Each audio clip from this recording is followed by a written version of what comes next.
Tahun ini semua dijauhkan, mencoba memahami dan merenung kepada ilahi. Keluarga, teman, sahabat serta kerabat, aku rindu pertemuan kita.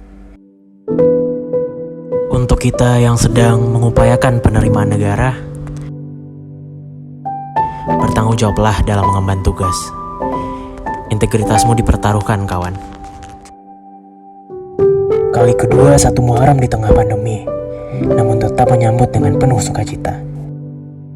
Berharap awal dari tahun Islam ini, kita mampu menjaga diri dari dosa dan kekilafan. Mendekatkan kita kepada Tuhan, bukan malah menjauhkannya. Dan kembali ke jalan yang diridhoinya.